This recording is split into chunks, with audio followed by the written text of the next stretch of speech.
Hello, my friends. Let's continue with Daniel's adventure. In the dim half-light, Daniel slowly senses a strange fragrance in the air. Fresh leaves and damp soil, so unlike the dry, choking dust of the desert. He jolts awake, crawling out of the sack, chest heaving, sand still clinging to his hair. The blinding light stings his eyes.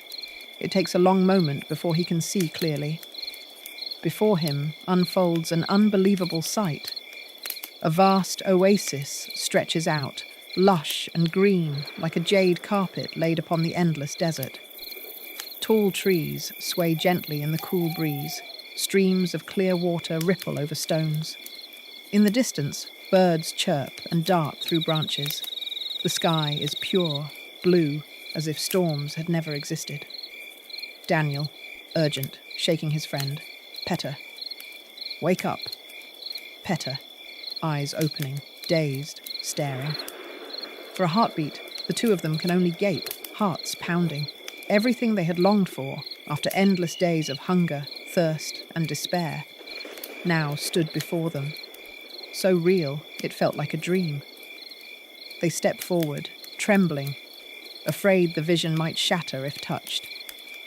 Cool water runs across Daniel's cracked hands, sweet and fresh on Petter's tongue.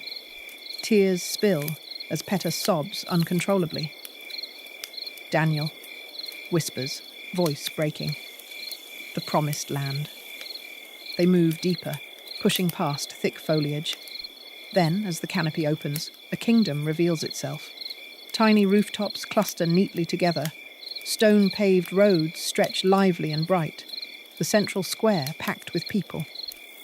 Towers and gates rise overhead, flags fluttering proudly in the wind. Thousands of little people, of every trade, every manner, live, work, and laugh in harmony. Daniel and Petter freeze, stunned. Never had they imagined such a place could exist. A true paradise for little folk, crowded, prosperous, grander than any dream. They wander through the streets, wide-eyed. White stone roads gleam underfoot. Multi-storied houses with red tiled roofs line the paths, balconies overflowing with flowers. Children splash at a fountain, water sparkling under the sun. Towers stand guard in the distance, flags whipping in the breeze. The city hums with life. Hawkers shouting, horse carts clattering, music drifting from taverns. Sweet scents of baked bread, roasted meat, and ripe fruit fill the air, weaving into a vibrant symphony of abundance. Petter, gasping, overwhelmed. My God, we've found the promised land. They walk on, eyes wide as if to drink in every detail. Years of hardship, exile, and suffering had led them here, this very moment. The smell of honey cake lures Petter closer. A golden pastry, steaming fresh, seems to draw him in. Petter, timidly to vendor. Please, sir, may I have one? The vendor, an old man with a silver beard, looks up. His sharp gaze lingers on Petter's strange face, ragged clothes, and bewildered eyes. Suspicion flashes across his expression. Vendor, snarling, each word tight. You're from outside, aren't you?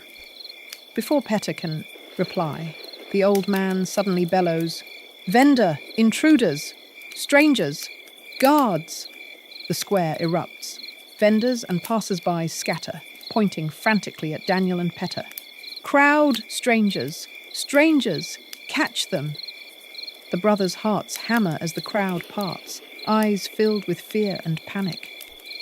Daniel, gritting his teeth, grabbing Petter's hand. Run! They dash into a narrow alley, weaving past stalls and overturned crates. Behind them, boots thunder, armor clatters, spears flash like predators closing in. Petter pants heavily, chest about to burst. Ahead, a slim opening. Hope glimmers. But suddenly, a line of soldiers blocks the exit.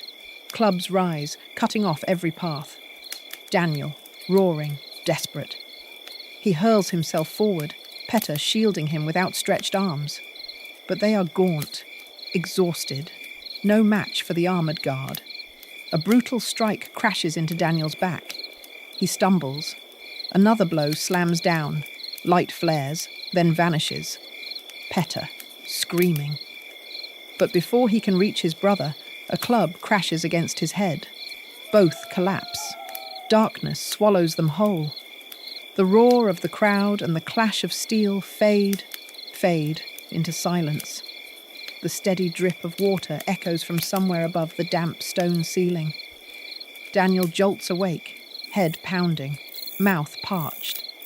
He struggles to sit up, eyes adjusting to the dim glow of torches fixed along the corridor.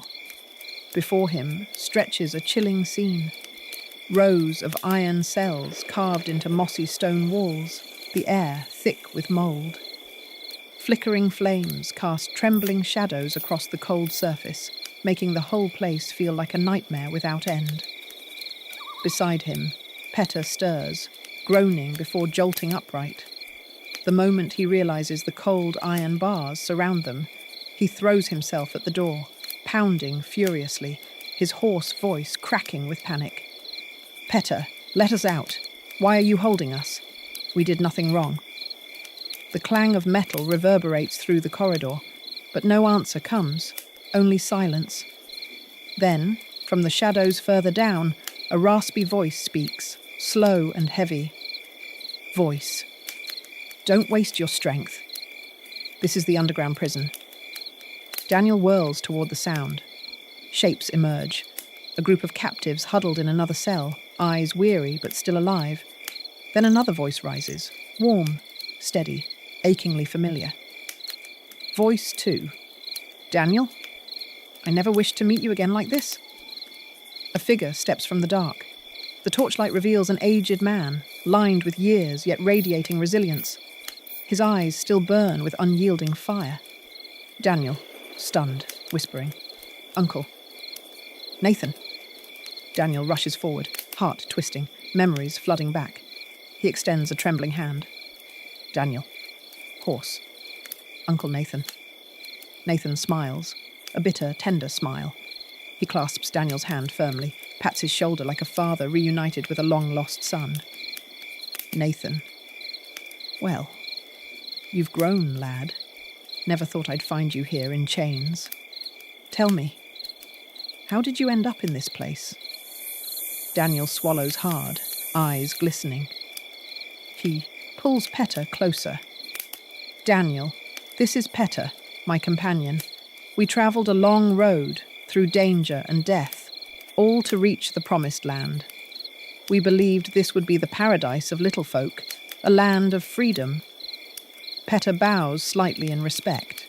Nathan nods back, sorrow flickering in his eyes. Nathan, the promised land, sighs. "Then I must tell you the truth, before your hope is shattered." The boys sit on the cold stone floor, eyes fixed on Nathan. Torchlight flickers against the wall, stretching his shadow until he looks larger than life. Nathan, long ago, this place was paradise. Morgan, the brave leader, led his people here. Nature blessed this oasis. Gentle climate, fertile soil, fruit in abundance. The little folk thrived, united and free. No fear of giants, no hunger, no war. But time changes everything. Morgan's descendants declared themselves superior, set a throne, crowned themselves kings. Thus was born the so-called House of Morgan. At first, they built armies for protection. Soon, those armies became tools of oppression. Nathan, voice hardening. They levied crushing taxes, wrung labor from the people. Those who sought refuge here, who dreamed of freedom, were enslaved, forced to build palaces and tombs for their rulers. Those who resisted, or even spoke against them, were executed in public squares. Fear silenced the people. What was once paradise became a prison. Peta shivers, clutching Daniel's sleeve.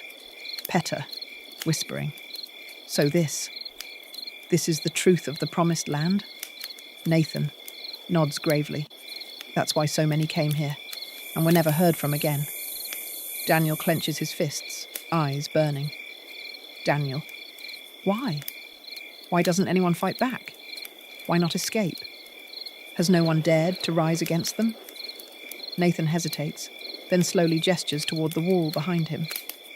Under the dim torchlight, Daniel notices the stains, dark, dried, and crusted across the stone. Nathan. Any prisoner who resists is beaten until half dead. Those who refuse to work are starved to skin and bone. And outside, any family that dares defy them is punished. That's why no one speaks. Fear shackles them tighter than chains. Silence falls, heavy as stone. Then, metallic footsteps echo from the far end of the corridor. Iron drags against iron, a harsh voice barking, the clang of a mace against bars. Prisoner, hushed. The warden. One captive rushes to snuff the last flickering torch. Darkness swallows everything. Nathan, low, urgent, pulling Daniel and Peta down. Lie still. Sleep. Save your strength for tomorrow's labour. If they find you awake, they'll beat you within an inch of your life. The heavy steps pass, lingering menace fading into silence. A trumpet blast tears through the gloom. Daniel jolts awake, back aching from the cold stone floor. Still dizzy, he feels a rough hand press against his forehead. Nathan, gravelly whisper. Don't ask questions. He scoops dirt from the ground, smears it across Daniel's face in messy streaks. Daniel, startled. What are you? Nathan shoves a clump of dirt into his palm, signalling to do the same. He smears Peta's face too, leaving grim streaks across his cheeks. Nathan. The filthier you look, the less they notice. Too clean, and they'll mark you right away. His eyes, weary but sharp, glint with bitter experience. The heavy iron door creaks open. A harsh flood of morning light pours in. Not freedom's light, but the light of a cage walled by barbed steel. Groups of prisoners are herded out. Chains clamped to their ankles drag across stone, each step echoing with the dry clink of iron. All around spreads a massive compound, hemmed in by razor wire fences. On the guard towers, soldiers clutching spears scan the crowd with predators' eyes. Along the stone path, overseers in leather armour crack long whips, each crack slicing the air like thunder. Anyone who falters, anyone who dares lift their head too long, feels leather slash into flesh, leaving red welts, streaks of blood. Overseer, move faster! Vermin! The whip lashes down on the back of an old man, folding him over in pain. Daniel clenches his fists, teeth grinding. But Nathan catches his eye, a silent shake of the head. Nathan, low, firm, endure. This is not the time. The line halts at a broad yard where jobs are divided. A scar-faced warden barks orders, voice rasping like gravel. Warden, listen well. 2 groups. First, into the mountain. Break stone. Second, carry rock to the workshops. Any who slack, any who resist. He swings his whip through the air, smiling with cruel delight. Warden will taste the lash and starve to death. Shudders ripple through the prisoners. The frail and elderly are shoved into the carrying group. The stronger, new arrivals like Daniel and Peta, are pushed toward the mines. Nathan, though old, is still judged strong enough for the hammer. Before them, the yawning mine entrance gapes like a beast's mouth. From within comes the relentless clamour of hammers, groans, and whips cracking in the dark. Dust chokes the air with sweat and despair. A soldier jabs Peta's back with a spear butt. Soldier inside, smash rock faster, or rot here forever. Dust swirls thick in the air. Hammer strikes ring out in harsh rhythm, echoing down the stone walls. Prisoners sweat, their backs bent under shackles and toil. Here, guards are fewer. They linger outside, peering in only now and then. Overseers pace lazily, brandishing whips, but cannot watch every swing. Nathan edges close to Daniel and Peta. He nods to Peta. Nathan, strike harder. Make noise. Peta frowns, then slams his hammer down with all his might. Crack! Crack! The sound ricochets through the cavern. Nathan leans nearer, voice barely above the din. Nathan, Daniel. Can I trust you? Daniel. Uncle, whatever you need, tell me. I'll do it. Nathan clasps his fist tightly. Nathan, good. From the moment you stepped inside, I knew. You are the one I've been waiting for. Daniel stares, stunned, dust clouding the air between them. Nathan gestures quickly toward the entrance, where guards lounge idly. He signals Peta to keep striking. The hammer blows thunder louder, covering his whispers. Nathan. We must send word outside. This prison is fortress strong, soldiers everywhere, but... Beat. At mealtime, a soldier brings rations inside. Watch carefully. Every move, every habit. That is the only gap in their armor. Daniel frowns, pulse racing. Daniel, what do you want me to do? Nathan grips his shoulder, eyes blazing. Nathan. Trust me. I'll tell you more back at the camp. For now, work. Don't give them reason to suspect. Daniel nods, jaw tight. His hammer strikes ring louder, a new fire burning inside him. The heavy door scrapes open. A soldier stomps inside, carrying a tray of black bread and a battered water jug. The air thickens. Prisoners bow low, hunger gnawing, fear sharper still. The soldier sneers, stomping heavy boots so the sound booms against the rock. He tosses curses between bites of laughter. Soldier filth. Eating's all you're good for. He flings the tray down. Bread scatters across the dirt, chunks bouncing off stone. Prisoners crawl forward, snatching at crumbs like rats. Daniel watches every detail. The arrogant sneer, the careless gait, the way he tosses food, the derision in his tone, and finally the slack posture as he turns to leave. Beside him, Nathan nods once. Did you see? Remember? The soldier exits. The guards outside chuckle, settling to eat their own meal. For a brief moment, the cavern hums with a rare quiet. Nathan slumps onto a stone, exhaling. He leans close to Daniel. Nathan. This quarry holds the strongest youths. That's why the overseer watches us closely. He knows every face, one unfamiliar glance, and suspicion will fall. Daniel freezes, recalling Nathan smearing dirt across his face that morning. Daniel, that's why you did it, to blur my features? Nathan, exactly. You are new. If he remembers your face, we lose our chance. He scans the cavern, voice sinking lower. Nathan, do not think it is only this quarry. Beyond here are building yards, weaving halls, forges and workshops. Every prisoner is drained dry to serve the luxury of the Morgan dynasty. Peta, but so many soldiers. How? Where do they find them all? Nathan frowns, whispering. Nathan.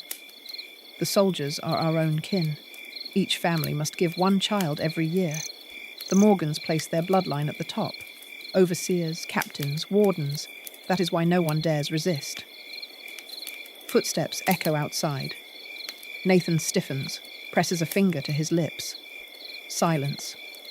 All three hunch down, pretending to chew dry bread. Only the sound of harsh swallowing breaks the oppressive dark. Chains clatter as prisoners shuffle back into their cells. Sweat and dust thicken the air. Soldiers toss hard loaves of bread through the bars, landing on the filthy stone floor.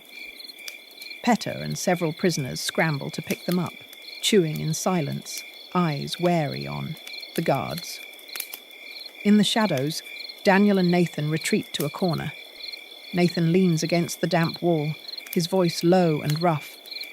"Nathan, tomorrow. We move tomorrow. We can't wait any longer. The longer we stay, the easier it'll be for the overseer to remember your face." Daniel grips the stale loaf in his hands, back pressed to the cold wall. Nathan leans closer, eyes flashing in the dark. "Nathan, that's one reason. The other is that the time for uprising is close. If word doesn't get out now, the chance will vanish." He glances toward the bars. Guards outside laugh and talk. His voice sinks to a whisper, barely the rustle of air. Petter strains to listen, but all he catches are Nathan and Daniel's murmurs, cut short as footsteps echo near. Petter presses a finger to his lips. Silence swallows the cell. Only the crunch of bread and the rattle of chains remain. The clang of hammers ceases. A new soldier stomps in, carrying a tray of bread. "Soldier. Mealtime, scum. Eat what belongs to you." He hurls the tray down, bread scattering across stone. At once, a group of prisoners near the entrance erupt into a staged brawl, shoving, cursing, fists flying. Their shouts echo, drawing guards away in alarm. "Soldier," snarling. "What's that racket outside?" Nathan seizes the moment. He grabs a piece of bread, frowning, then shouts, "Nathan, there's a stone in this bread. How are we supposed to eat this?" The soldier frowns, stomping closer, bending to check. In an instant, a prisoner lunges from behind. Thud. A crushing blow drops the soldier where he stands. The cavern freezes in silence. Daniel moves swiftly. He strips off the fallen man's leather jerkin and cloak, pulling them on. The stench of grease and sweat replaces the dust on his skin. Nathan presses a damp cloth into his hand. "Nathan, wipe your face. Hands, too. No trace." Daniel scrubs away the dirt smeared earlier, revealing a face taut with nerves, but blazing with resolve. The uniform fits as if fate itself had chosen it. From outside, guards still shout, whips cracking as the staged fight continues. Nathan leans close, urgent. "Nathan, remember, Daniel. Go now. Do exactly as planned." Daniel strides out, tray in hand. His gait is steady, not too fast, not too slow, just like the kitchen guard he had studied. Sunlight glares. The air reeks of dust and sweat, hammers ringing, prisoners groaning under lashes. The overseer looms ahead. Daniel lowers his head, bowing slightly as he passes. "Overseer, where's our food? Every day you serve the scum first and us last. Worthless dog." Daniel freezes for a heartbeat, then answers evenly, voice steady. "Daniel, my lord, your meals are prepared with greater care. The cart should arrive any moment, please be assured." The overseer glares, but before he can probe further, a soldier rushes over, panting. "Soldier. Sir. The scum in the cavern are rioting again. They demand more food for strength." The overseer snarls, snapping his whip. "Overseer? Vermin! I'll teach them discipline." He storms away with several guards, shouts and lashes filling the air again. Daniel seizes the moment. Heart pounding, he walks on, tray balanced, passing through 2 iron gates. Guards barely glance his way. His calm, routine movements disarm all suspicion. A wooden cart waits, piled with supplies. Its hauler, a bearded man with piercing eyes, glances once at Daniel. Daniel sets the tray down, murmuring the code. "Daniel, the bread today." Tastes saltier than usual. The man nods. "Cart driver, get on." Daniel climbs aboard. The cart rattles forward, carrying him past iron walls and fading whip cracks. He crouches low, lungs bursting with relief. For the first time in days, his chest fills with hope. The bearded man says nothing, eyes darting as he guides the cart through winding paths. When patrols appear, he slows. pretending to adjust the harness. Only when the way clears does he press on. Finally, after several sharp turns, he halts beneath a shadowed grove. Another cart waits. The hauler here is shorter, composed. Daniel repeats the code. The man nods. Second driver on. The exchange is swift, wordless. The cart rattles once more, deeper into twisting paths. At last, it stops before a hidden bunker dug into the mountainside. The driver jerks his chin. Daniel steps down, heart hammering. A heavy wooden door creaks open. From within, torchlight flickers, illuminating the silhouette of someone waiting in the dark. A middle-aged man stands in the flickering torchlight. His voice is calm, deliberate. "John, welcome. I am John. Were you looking for me?" Daniel bows deeply, answering with the coded phrase, "Daniel, the stone is hard, but not harder than the heart of man." A faint smile curves John's lips. He gestures Daniel closer. "John, come, sit down, and tell me what you bring." Daniel steps inside, his heart still pounding. But as the flames reveal John's face, he freezes. Recognition strikes. "Daniel, it's you?" The bearded man who had pulled the first cart. John nods, smiling knowingly. "John, yes. If the captain of the quarry trusted you with this task, then I had to come myself. It couldn't be anyone else." Daniel steadies his breath. "Daniel, I was sent by Nathan. He said the chance to break free is near. Here's what I heard." He recounts the overheard talk among careless guards. Daniel. "On the 15th, the entire camp will be moved to another quarry. During the transfer, carts, chains, guards, everything will be in chaos. That's when the prisoners inside plan to strike. But they'll need help from the outside." John folds his hands, listening intently. "John, we've received the same news from the construction site, from the weaving hall, from the forge. All spoke of the 15th. That can't be coincidence." Daniel's voice lowers. "Daniel, so all the labor camps move at the same time?" John leans closer, his tone sharp. "John, do you know what the 15th is? It's the ancestors' feast. The nobles will move the bones of their forefathers into the new tomb. But why drag all the prisoners there? Why gather every chain in one place, unless—" His eyes narrow, piercing. "John, you think what I think, don't you, young man?" Daniel swallows hard. The weight of it presses down like stone.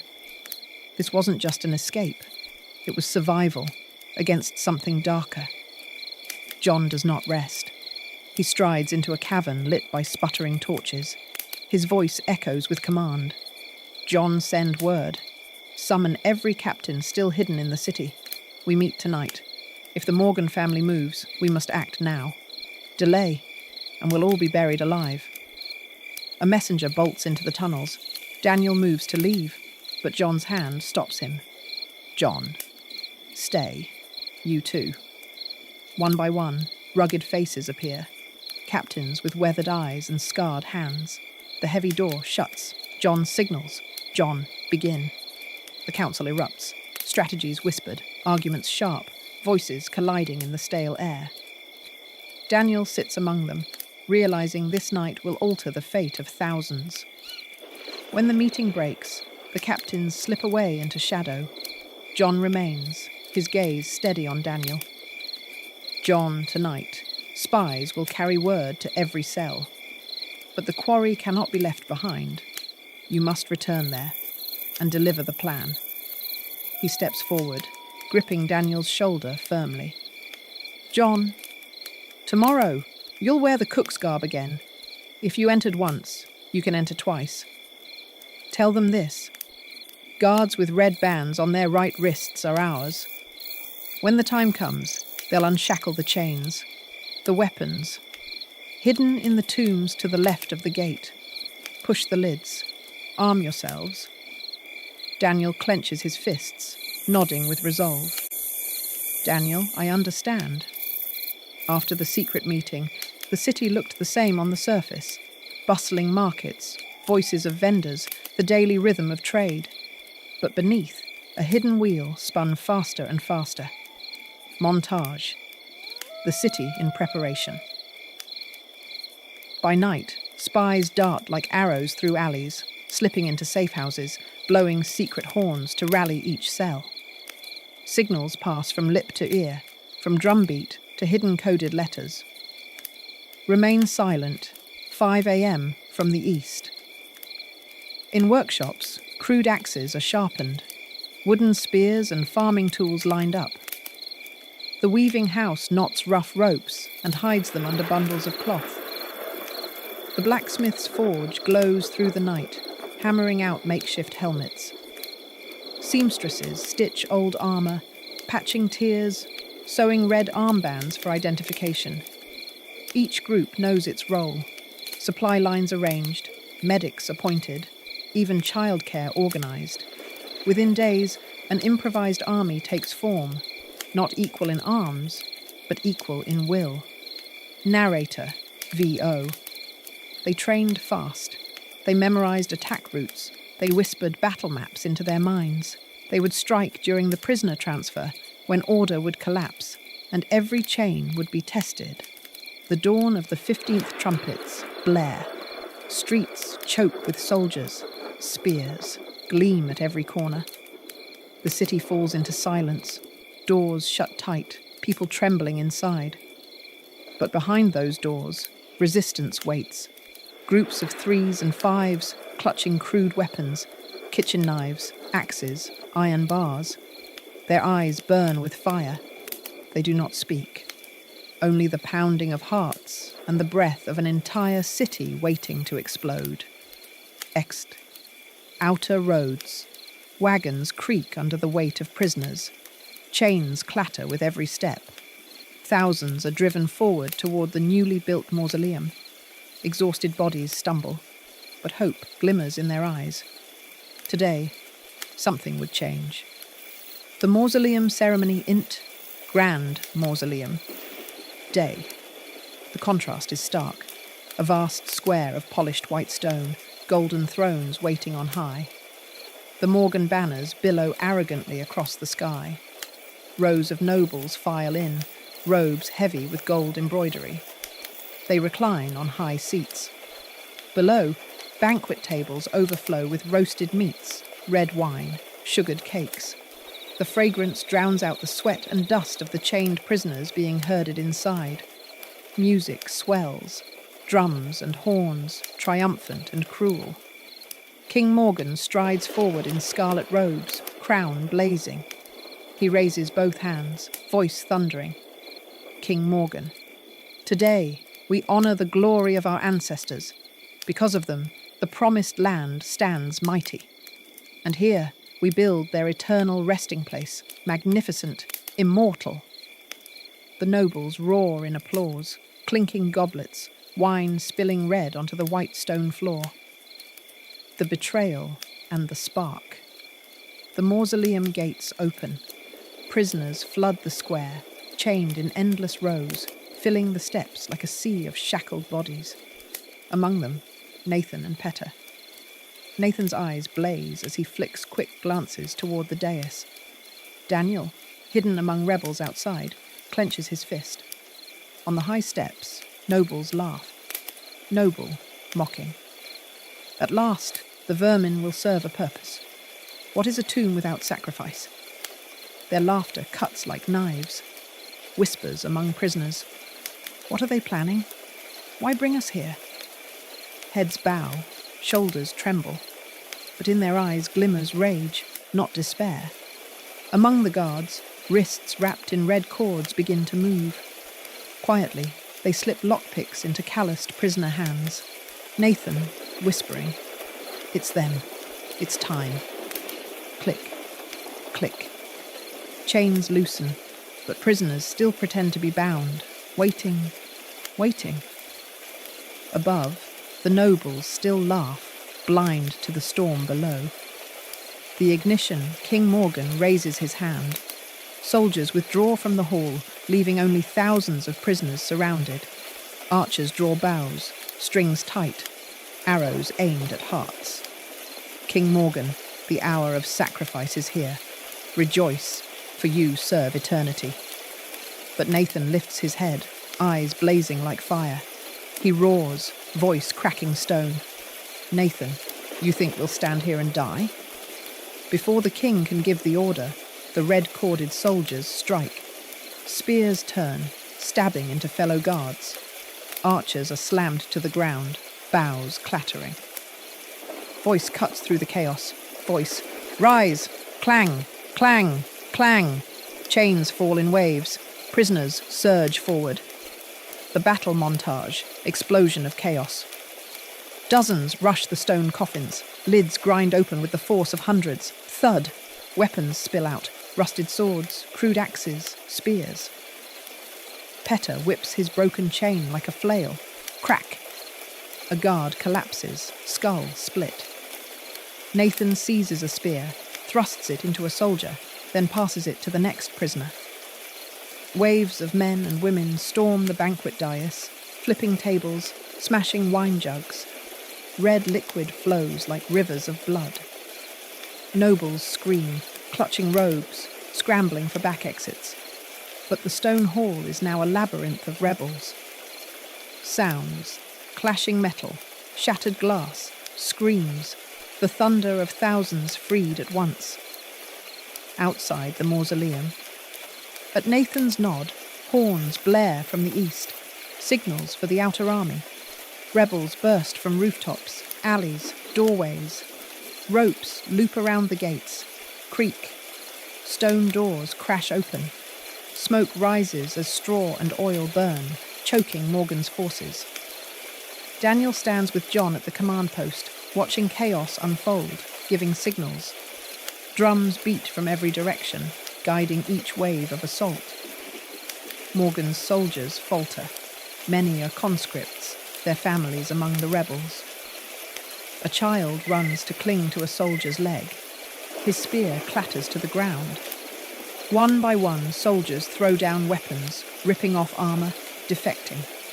Chain reaction spreads like wildfire. Whole platoons drop spears. Nobles scream orders, but their power crumbles. The turning point. A young soldier on a watchtower sees his mother among rebels. He rips his tunic, hurls his spear away, and howls in defiance. Women rush to embrace their sons and husbands, pulling weapons from their hands, urging surrender. Soldiers kneel, begging forgiveness, returning to the people they once oppressed. Within hours, Morgan's army disintegrates, not by force of steel, but by the collapse of loyalty. Nobles are dragged down, their golden cloaks trampled. King Morgan himself is bound, crown rolling into a pool of spilled wine and blood. The aftermath. Smoke clears. Silence spreads. John and the rebel leaders step into the square. His voice is steady, commanding order. John, no blood of innocents. Those guilty will face judgment. Forced soldiers return to your families. Discipline prevents chaos. Trials are held openly. War criminals stripped of power. King Morgan chained to a stone pillar, his crimes read aloud before the people. The people melt chains into bronze bells, hung in the square as a vow, never again. The victory. Daniel, John, Nathan, Peta stand together among thousands. John climbs the steps, his voice carrying the weight of years. John, we have done it. This victory belongs to all. From now on, the promised land is truly ours. Long live freedom. The square explodes with a roar. All, long live freedom. Long live freedom. Nathan smiles, through weary tears. Peta laughs, eyes shining. Daniel looks to the ruined city, but already hammers ring, children laugh, and hope rises. The farewell days later, Daniel and Peta stand at the city gates with small packs on their backs. John finds them, voice thick with pride and sadness. John, you're leaving. This will always be your home. Daniel, we know, but our village waits. We must rebuild it too, make it a promised land. John clasps their hands. John, the promised land is not given. It is built, and once built, it must be guarded with our lives. Carry this spirit with you. Plant it everywhere you go. They part. Daniel and Peta walk down the sunlit road, smiling at each other. Behind them, the city rings with hammers, children's laughter, and the dawn of a new age. Narrator. From that day forward, wherever there was unity, courage, and love of freedom, there too would be a promised land. And thus, Daniel's adventure comes to an end.